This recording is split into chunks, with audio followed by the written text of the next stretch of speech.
Thank you all so much for coming today. I'm Matt Stinchcomb. I'm the president of the Schumacher Center for New Economics. Founded in 1980, the Schumacher Center for New Economics works to envision the elements of a just and regenerative global economy, undertakes to apply these elements here in its home region in the Berkshires, and then develops educational programs to share the results more broadly, thus encouraging replication. Today we will hear from two individuals who have extensive experience in the shaping of a new economics, an economics that embraces both people and planet. First, Barbara Wood will deliver the third annual Robert Swann Lecture, titled Revisiting Schumacher, Challenge, Courage, and Change. James Boyce will then deliver the inaugural Commonwealth Lecture as the first recipient of the Commonwealth Prize.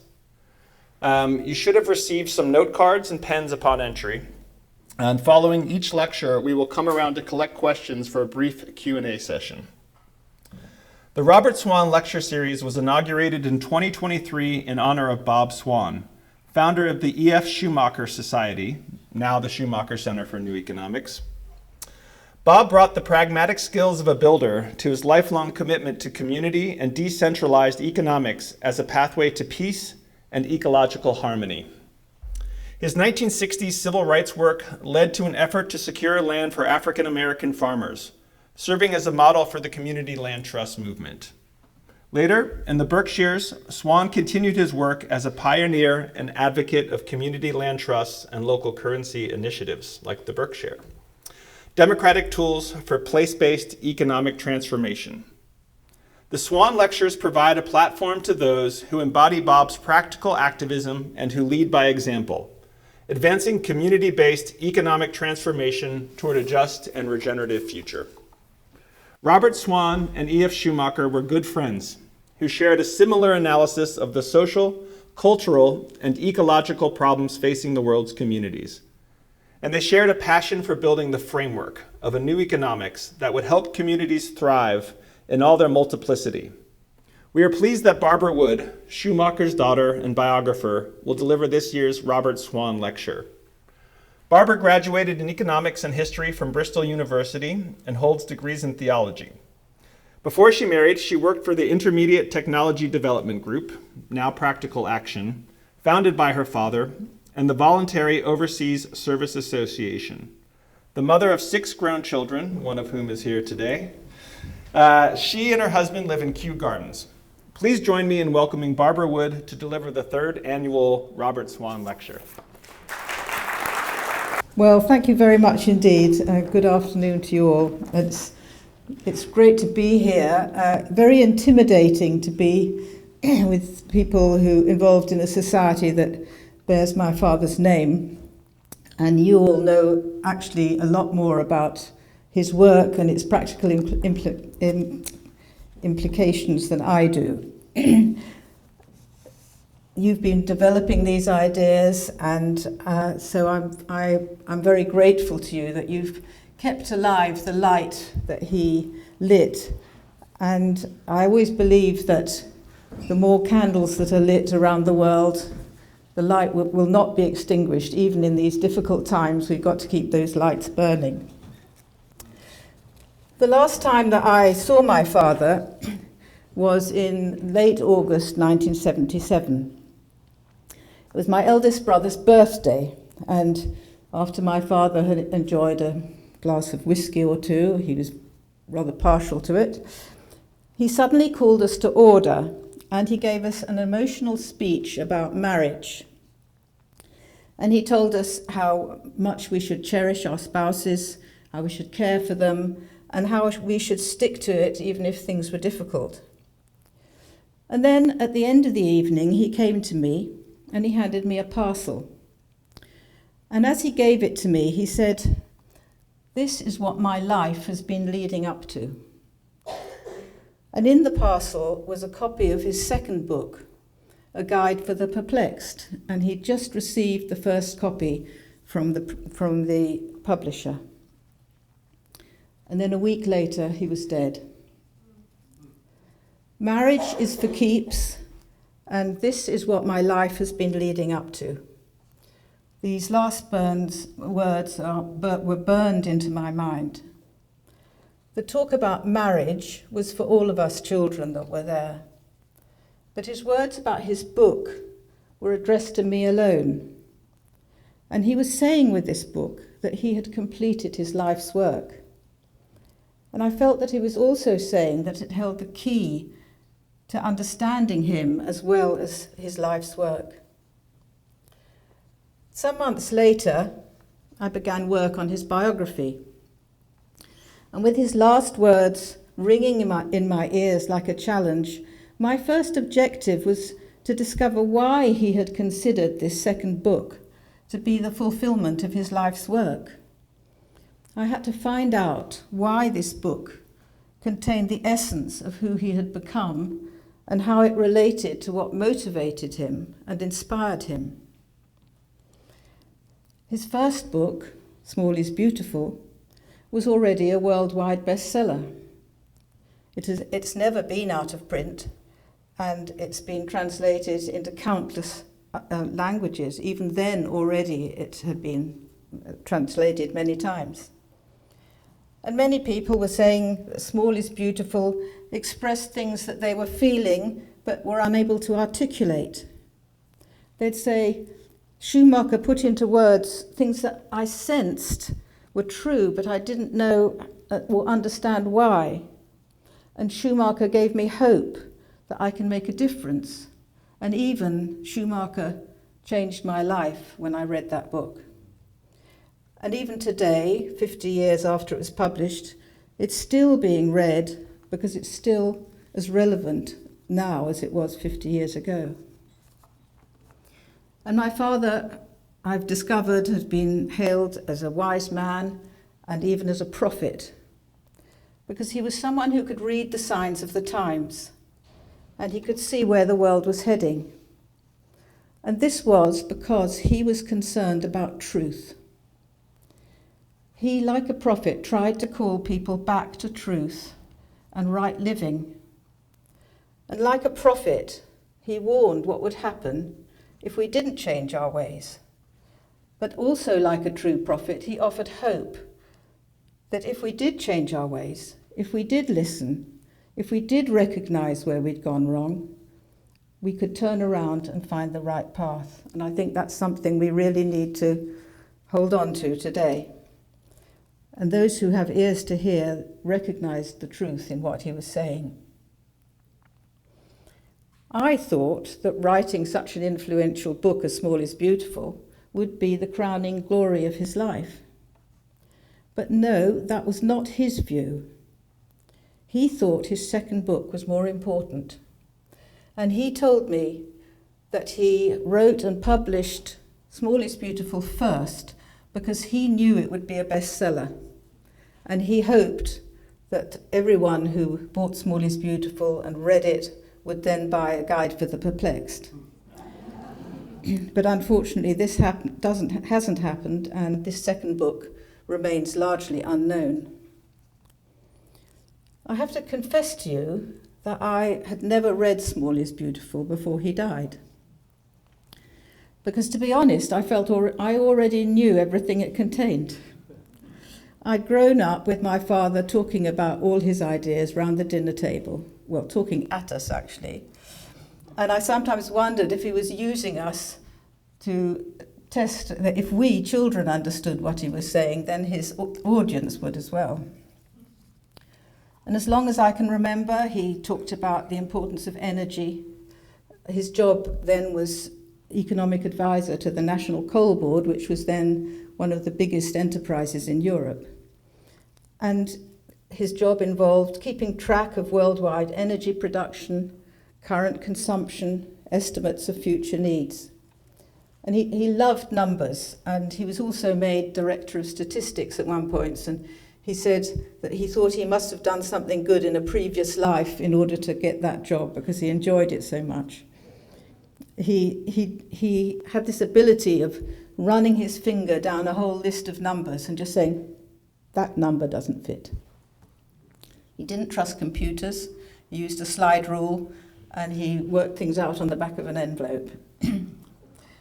In the 1960s, when oil began to flow from the Middle East, the government in the UK wanted to close down all the coal mines, and he fought long and hard to keep the mines open, which may today sound very strange. But he knew from his calculations that there would not be enough coal and oil and gas to fill this ever-growing demand for energy, and that energy was the key to economic development. And he deplored the dependence at that time on Middle Eastern oil. I'm afraid he was a very unpolitically correct person. And I remember him saying that the people in the Middle East would not want to give up their newfound wealth and return to sand and camels when the oil ran out. And I became so anxious about the prospect of the lights going out that I began to collect a vast number of candles so that we would be all right. And my husband and I still have them, and we light them to add a bit of romance to our meals. So there was a tension between his day job as an economist at the coal board and his alternative life that was growing more and more, where he was drawing attention to the adverse effects of economic growth on the environment and on human health and well-being. And you might know that Small is Beautiful was not something that he sat down and wrote. It's really a collection of lectures which he had given, beginning Buddhist economics he wrote in 1955. He was talking about all these things for a long time. And when I was a student at Bristol, he gave a lecture to our economics department to try to explain this dilemma that he was in. And he was very proud of the title. It was called The Double Life of the Postmodern Economist. And he wanted me to produce a poster of somebody with a hat on with his collar up and, looking like a detective. My fellow students who were not used to this approach that he had were extremely disconcerted, because all the theory that we'd been taught, that if you do this, this will happen, suddenly they were told that actually human beings don't always do the rational thing and decide to do their own thing, and that economists don't always factor that into their calculations. When he was in the early days, when he was developing his ideas, he was considered extremely controversial. Something that I found difficult to understand because I grew up with these ideas. And he encountered a lot of opposition. I remember when he gave the lecture to the Clean Air Society, that's one of the chapters in Small is Beautiful about the dangers of nuclear energy, when he was talking about that we were worried about coal pollution, but this so-called solution of nuclear energy was far more deadly, and we should avoid it. And the next day he came home in a real state of shock, because one of the MPs in the House of Parliament had got up in the Houses of Parliament and denounced him for being irresponsible. And then another time when he gave a lecture to fellow economists about intermediate technology and how the approach at the time to transfer our technology to the poorer countries, and he had absolutely been ridiculed. Again, he was quite shocked at their response. And really, a prophet is never accepted by his own people. He had that experience. And it was rather amusing that much later, one of his main critics wrote to him and said that one of his particular pleasures in life was his open fire. And there was a particular kind of coal that he really liked, and it was very difficult to get hold of. And could my father please get hold of a bag of this coal for him?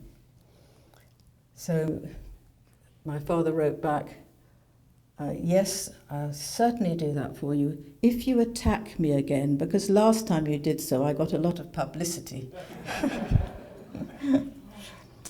So yes, everything that he shared around the kitchen table, as I say, became part of the way I understood the world and I thought about the world, and they became self-evident truths.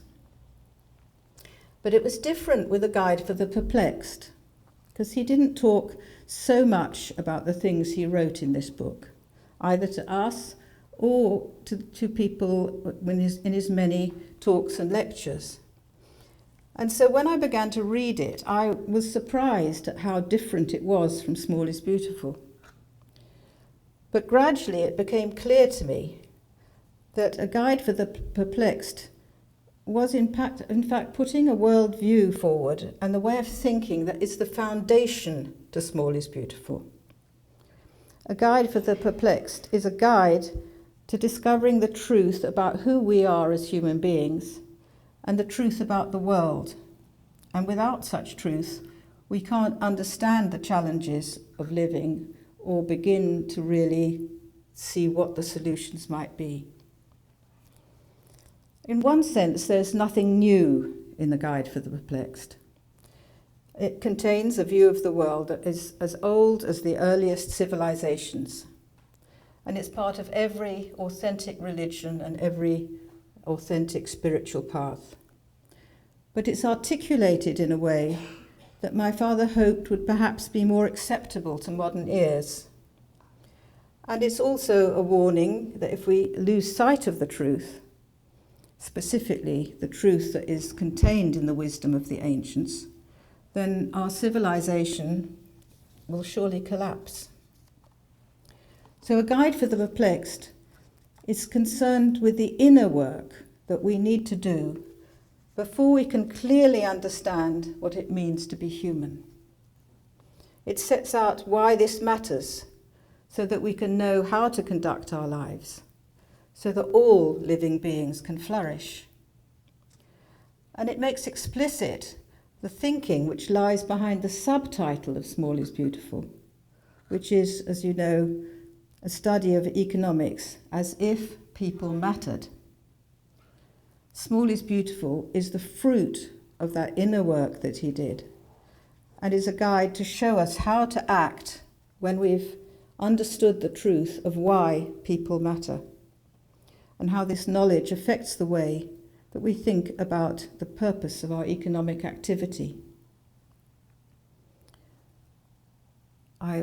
Thinking about writing this talk, I just kept thinking of changing slightly that famous phrase now. I adjusted it to, it's not just the economy, stupid. A Guide for the Perplexed is quite a short book with a clear structure. It's got 4 main sections.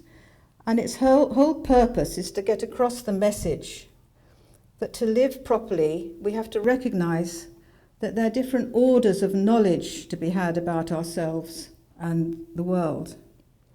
A higher knowledge and a lower knowledge. Scientific knowledge, observable, provable facts, can give us certainty. We can know that they are true. But this kind of knowledge is not the only truth, nor the most important truth for living. There's a higher, more important kind of knowledge, which is invisible and cannot be proved by scientific methods. This knowledge is about the inner life of things, particularly of human beings. And it's harder to obtain, but it's essential to understand the truth about who we are and how we can address the many challenges that we face in our lives. And this theme runs all through A Guide for the Perplexed. And it's summed up by the words of St. Thomas Aquinas following Aristotle, that, I quote, that slenderest knowledge that may be obtained of the highest things is more desirable than the most certain knowledge obtained of lesser things. There can be confusion here about what is meant by higher and lower knowledge, particularly as the first section of the book looks at what is called the levels of being, namely the difference between minerals, plants, animal life, and human life. because in evolutionary terms, higher means more complex and more intelligent forms of life. But that is not what is meant here by knowledge of the highest things. St. Thomas Aquinas is talking about inner knowledge, knowledge of the inner life of human beings, knowledge of what is good and evil, knowledge of the divine. And this is where truth lies, the truth we need to know to live a meaningful life. But it's hard to obtain this kind of truth, particularly since modern science tells us that the only truth we can be sure of is scientific truth. And further, leads us to believe that because the world is the product of a process of mindless evolution, life, including human life, has no meaning or purpose, because it all occurred by chance. And from this, it follows that the only difference between human beings and animals is that we humans have higher intelligence. Otherwise, we're just naked apes. Well, such a worldview is not compatible with a search for a way of life that is based on the belief that people matter.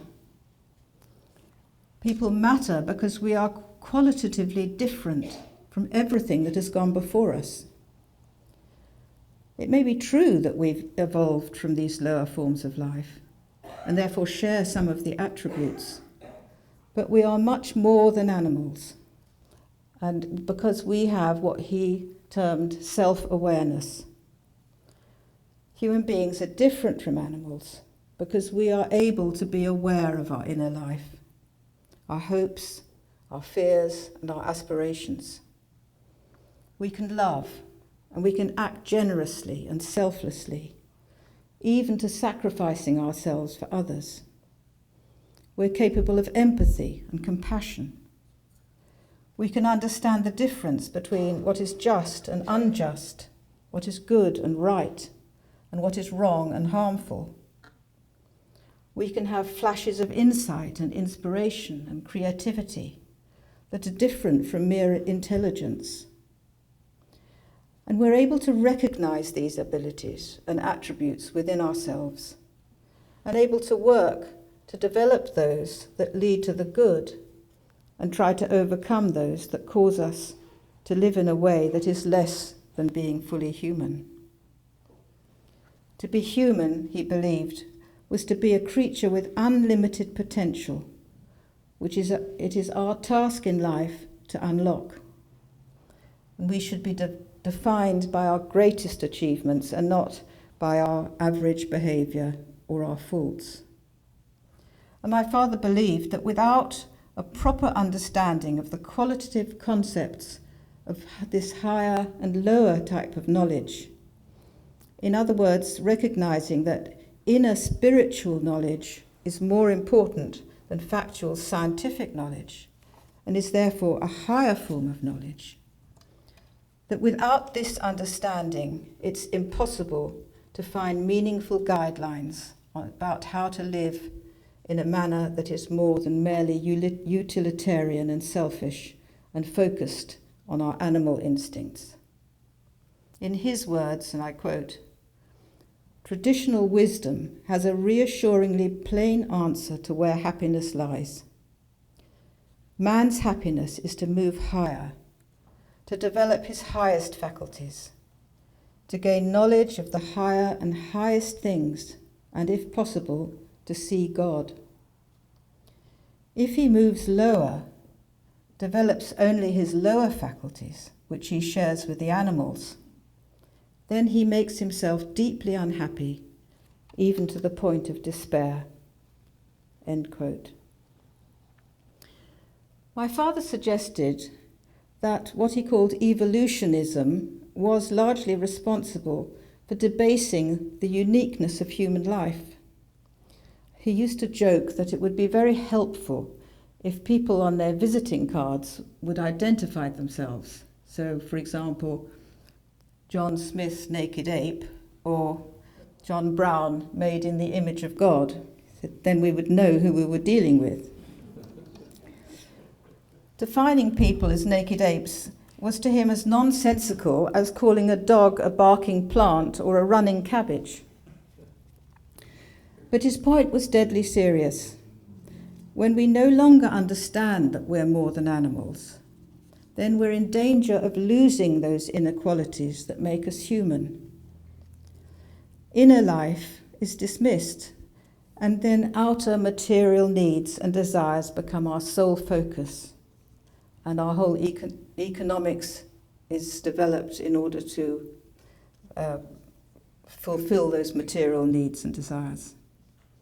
It's often struck me that when we do something that's not very admirable, we say, well, we're only human, but actually what we're being is less than human. So the Guide for the Perplexed insists that a proper understanding of what it means to be human is essential for knowing how to live and how to relate to others. And today, of course, there's even greater confusion in our understanding of who we are as human beings with the advent of what is mistakenly called artificial intelligence. Because robots are not intelligent. They're machines that have been programmed by intelligent people. Machines don't have an inner life. Machines don't understand the concepts of justice and mercy and forgiveness and love.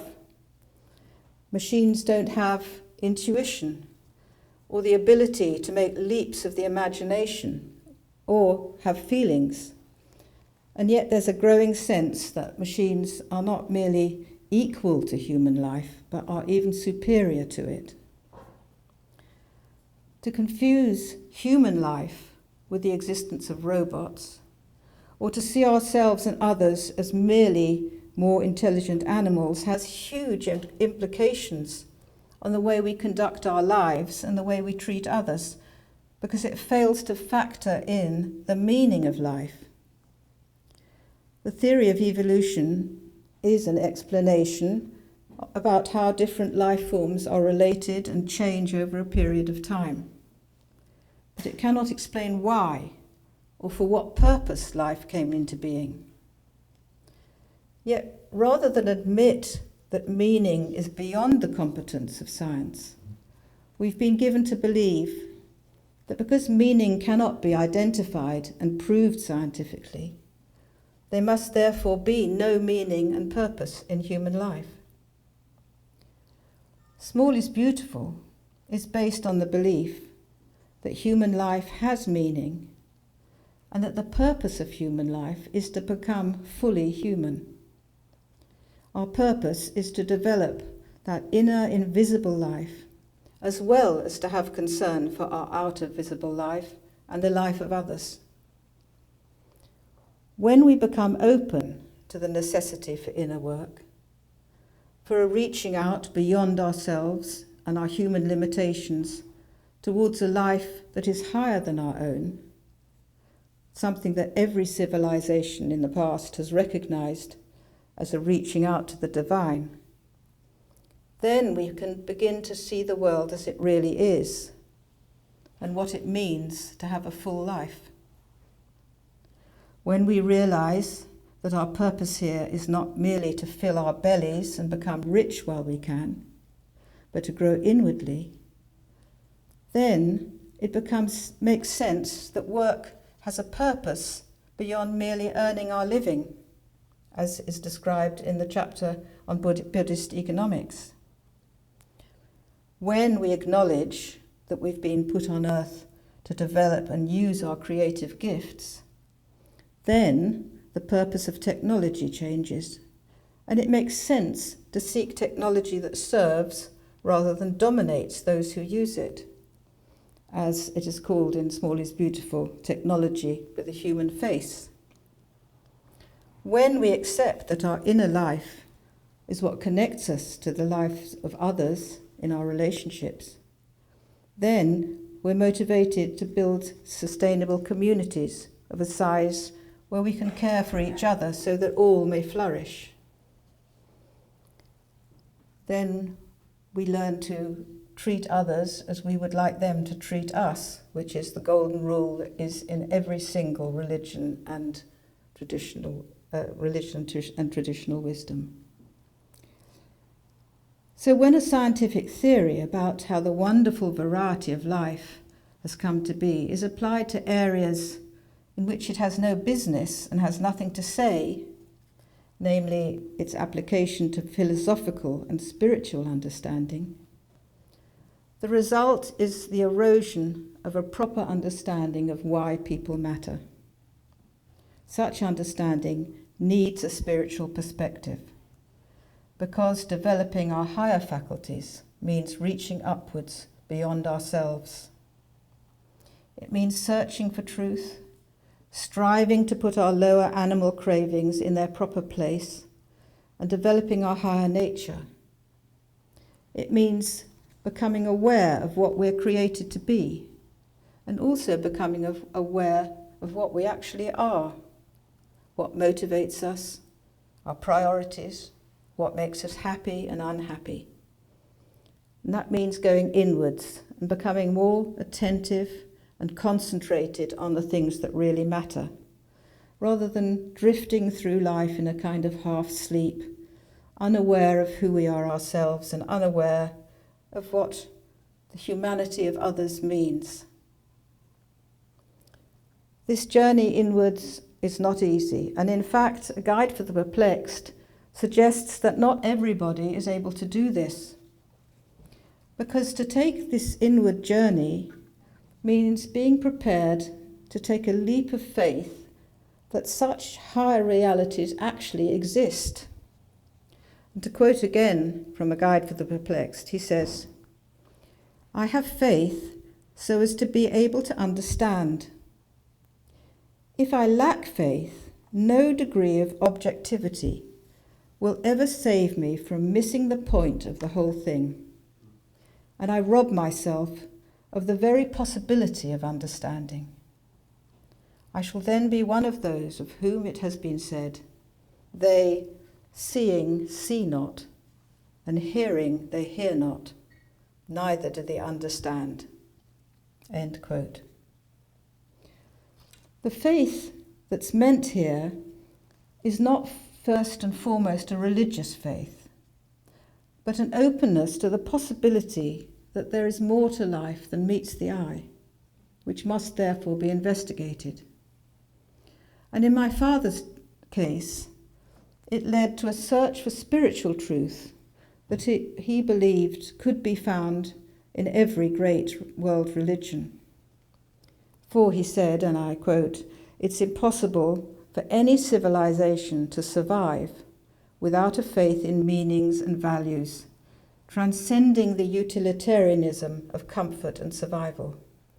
In other words, without a religious faith." Every religion and spiritual path teaches us that to know the truth, we have to go on this inward journey. As the Greek oracle famously said, "Know yourself." And my father was convinced that it was this journey inward, this journey of faith to discover and recognize truth, that enabled him to read the signs of the times. Such a journey is demanding, and it requires a deep level of attentiveness and self-awareness. It requires an openness to become clear-sighted enough to recognize that we looked at the world through particular perspectives that we may not even be aware of, and that some of these can give a distorted view of the true state of affairs. A considerable amount of A Guide for the Perplexed is devoted to arguing that the true meaning of human life has been distorted by seeing it through the lens of evolutionism. But in fact, A Small is Beautiful, in one chapter, goes further than this. And I think it's chapter 6, which is called Education, the Greatest Resource. And there it suggests several ideas from the 19th century that we see the world through these ideas, and which distorts reality. And he mentions relativism and positivism, the Freudian idea that our behaviour is determined by unconscious sexual urges, and the Marxist assertion that all religion is merely a means to control the working classes. And he says that these have been seeped into our consciousness, but we're not even aware of it. And this journey inward, this self-awareness, is to try and become aware of those ideas which are the lens through which we see the world. And chapter 6 in Small is Beautiful, to my mind, is really one of the most important.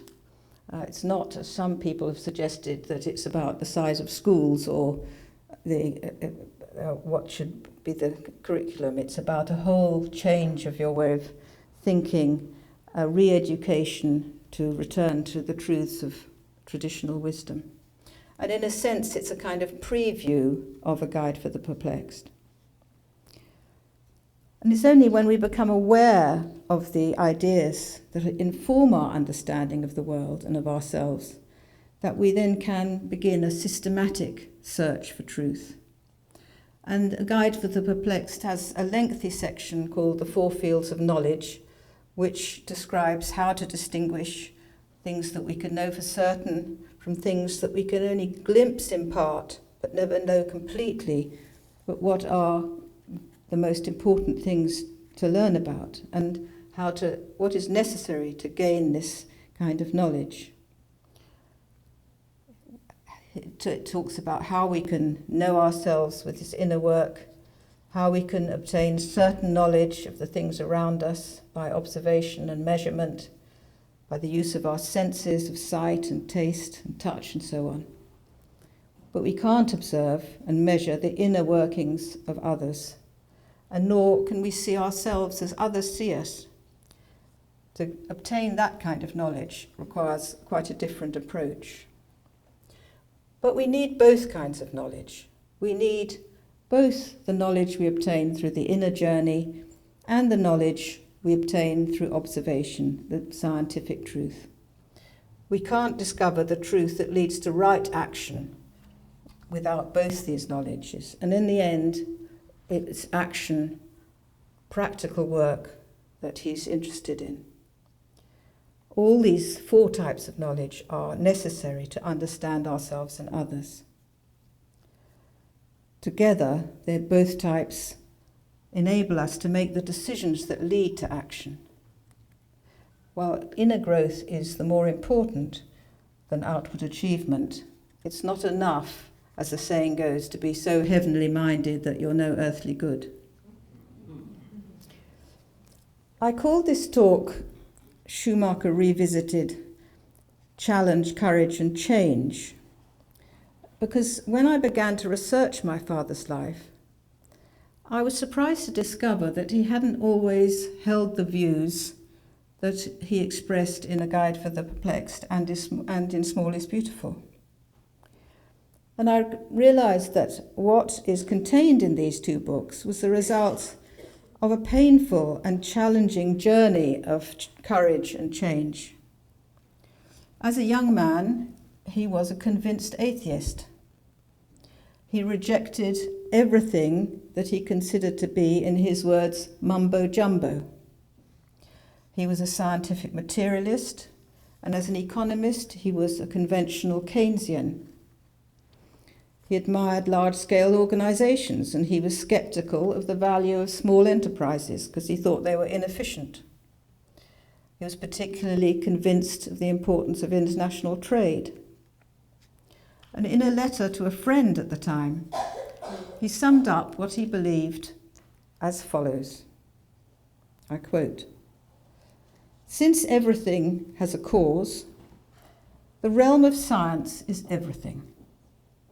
I further hold that it is unworthy of thinking men to succumb to their horror vacui in a field of knowledge and understanding, and to give answers to unsolved problems by act of faith merely because they should like to have an answer. The smallest item of observational knowledge appeals more to my aesthetic, yet also to my moral sense, than the most glorious superstructure built by statements unsupported by or in contradiction with the facts. So you can see there was quite a change. As a young man, he was supremely arrogant in his self-belief. One friend commented at the time, "I don't believe that man was born. I think he came out of a bottle." And he later admitted that he had thought at that time that anyone who had views that included any sense of the spiritual was intellectually underdeveloped or even senile. And it embarrassed him to look back at what his views were in that time, and it made him reticent to talk about what he now believed. So what caused the change? Well, from the correspondence and everything that I read when I wrote the book, it seemed to me that his whole way of thinking was challenged by the horror of what he encountered when he went back to Germany after the war. He was a German by birth. He left Germany to study and came here to America after being at Oxford. Couldn't really believe what he was hearing that was coming out of Germany. Went back in 1934, found that it was true, and then left in 1936. Spent the war in England, but wanted to go back to Germany to help rebuild when the horror of Nazism had been defeated.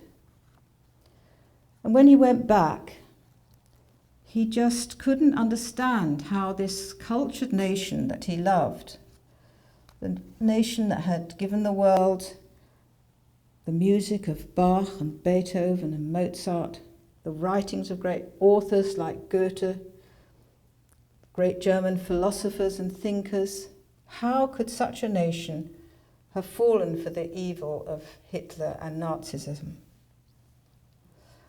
And that's when he realized that his credo of scientific materialism, the scientific method, couldn't give him the answers that he sought. He had to admit then to the possibility that there existed a whole world of knowledge that he had not merely ignored, but had not even been prepared to consider actually existed. And as he began this search, he said that his whole way of thinking had come into motion. And he wrote to his parents that, I quote, "New possibilities of knowledge and experience have been opened to me, of whose existence I had no inkling. I feel as men during the Renaissance must have felt. All the conclusions I have come to have to be thought through again." Such a turnaround required the courage to admit that he'd been wrong. It took courage to change the way he thought, what he thought about, what he understood to be true and real. It took courage to start all over again and rethink everything he believed and proclaimed, which he'd proclaimed with such conviction. And it takes courage for us today to recognize and discard our own erroneous ways of thinking, to search for truth, to challenge the lies that have become common currency in so much public life, and to stand up for what is true and right. By the time I was born, my father had already embarked on his journey to find the truth, and I experienced the way he gradually changed. He became softer and more human. I remember as a small child finding him quite distant and unapproachable. But as he became more inward, or as he put it, moved the center of his understanding from his mind and intellect to the heart, he became warmer and more rounded, more fully human. So what he wrote in Small is Beautiful and A Guide for the Perplexed were not words from an ivory tower theoretician, but came out of his own experience. His embarrassment at his former views, when he was antagonistic towards anything that was based in religious faith, made him acutely aware that to talk too overtly in terms of religious faith put people off, particularly if Christian language was used. And so he tended to speak about traditional wisdom rather than use the language of religious faith, so that his words would be accessible to everyone and anyone, whether they had faith or not. You might have seen a wonderful clip on YouTube when he was asked whether Buddhist economics was, that understanding was only possible if you were a Buddhist. And he said, I could have called it Christian economics, but then nobody would have read it. My father's spiritual journey took many twists and turns. My poor mother, who was basically a solid Christian churchgoer, was tugged from one thing to another. She had to do yoga and she had to go to lectures on all sorts of esoteric things. But she supported him while staying solid herself. Because once he'd opened his mind to the possibility that there was another kind of knowledge beyond scientific factual knowledge, he delved into every kind of belief that he came across. Some of them were very strange, some of them more conventional. And he examined Eastern religions, in particular Buddhism. He explored Subud and Sufism. And then he gradually approached Christianity from various different directions. And by the time I left home, he was reading a great number of Christian writers, in particular Thomas Aquinas. And a few years before he died, he became a Roman Catholic, saying that becoming a Catholic was making legal a long-standing illicit love affair. He claimed that the real breakthrough for him came when someone recommended to him that he should spend 15 minutes a day emptying his mind and learning to become fully present and fully conscious. It was a practice that he later wrote about also in A Guide for the Perplexed. And he said that this enabled him to glimpse those invisible realities whose existence he'd so vehemently denied as mumbo-jumbo. That words of scripture had been meaningless to him or even unacceptable and perverse suddenly revealed their truth.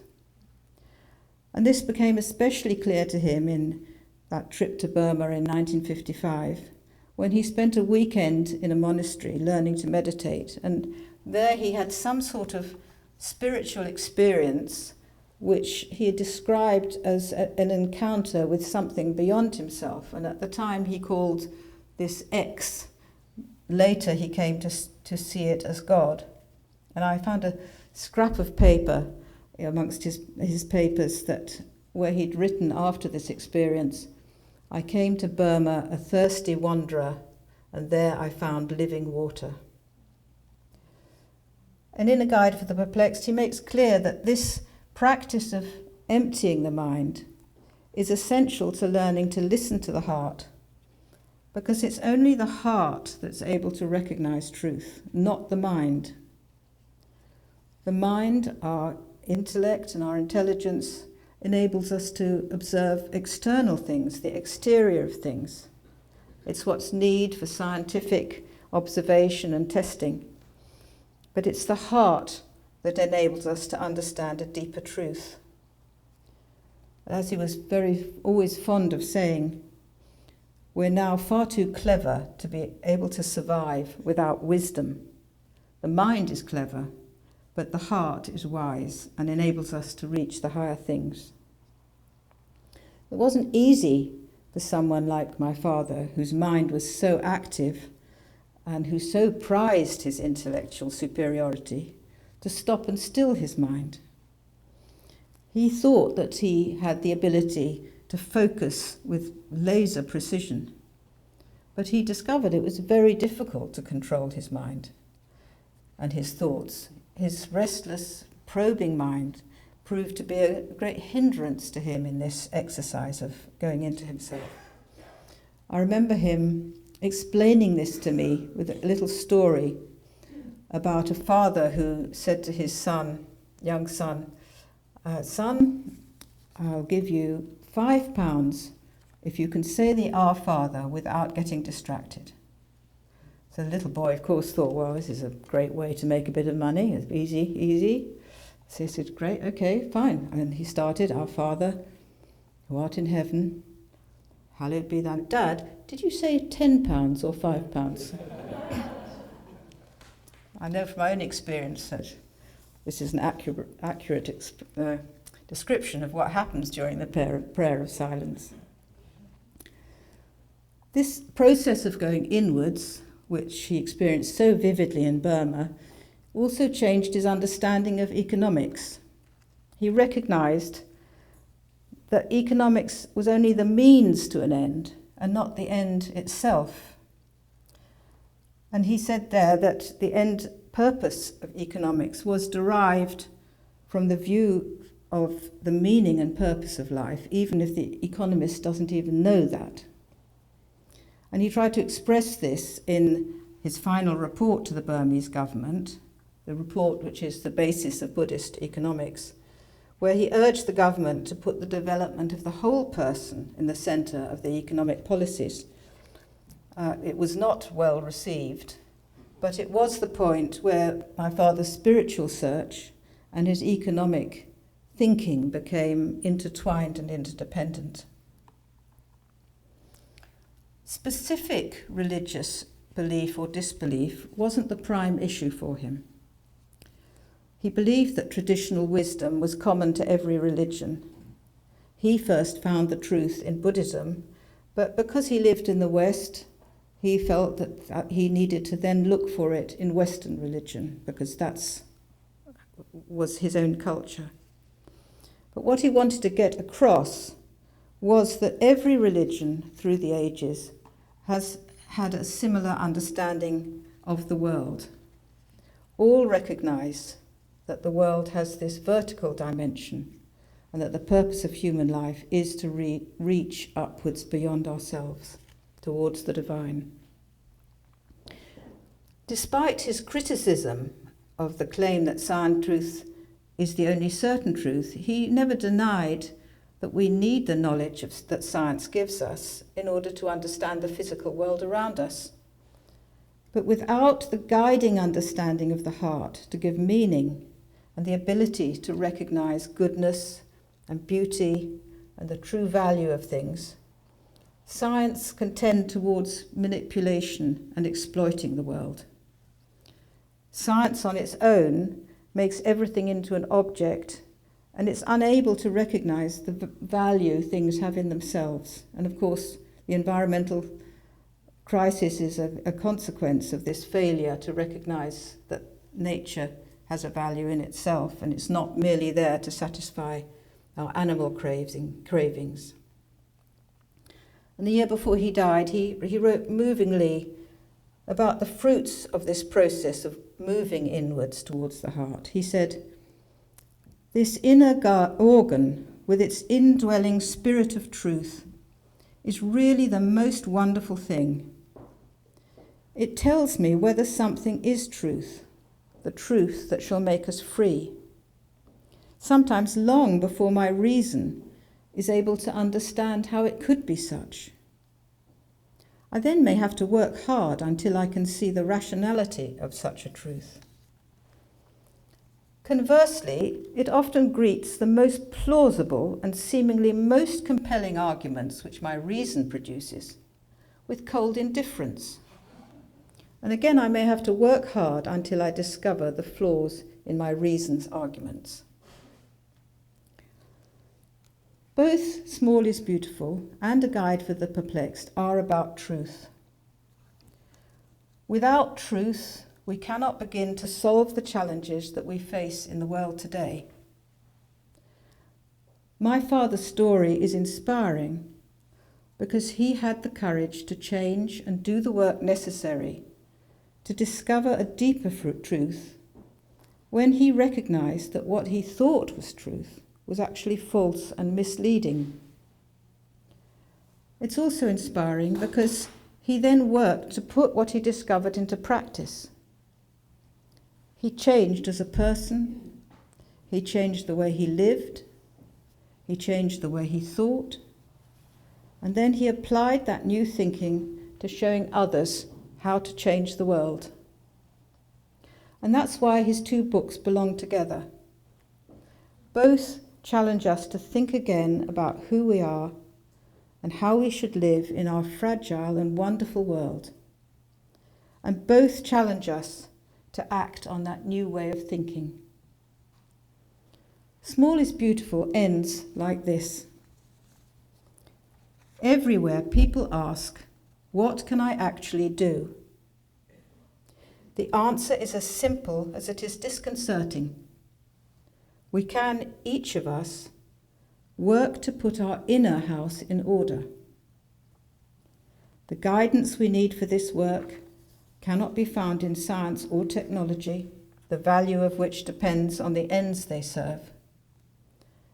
But it can still be found in the traditional wisdom of mankind. And so we move on to the Guide for the Perplexed, to learn what wisdom is. But a Guide for the Perplexed ends on an unexpectedly practical note, and it takes us back to Small is Beautiful. I quote, "There is no economic problem, and in a sense, there never has been. But there is a moral problem, and moral problems have to be understood and transcended. Can we rely on it that a turning around will be accomplished by enough people quickly enough to save the modern world? The question is often asked. But whatever answer is given, it will mislead. The answer yes would lead to complacency. The answer no to despair. It is desirable to leave these perplexities behind us and get down to work." Thank you very much.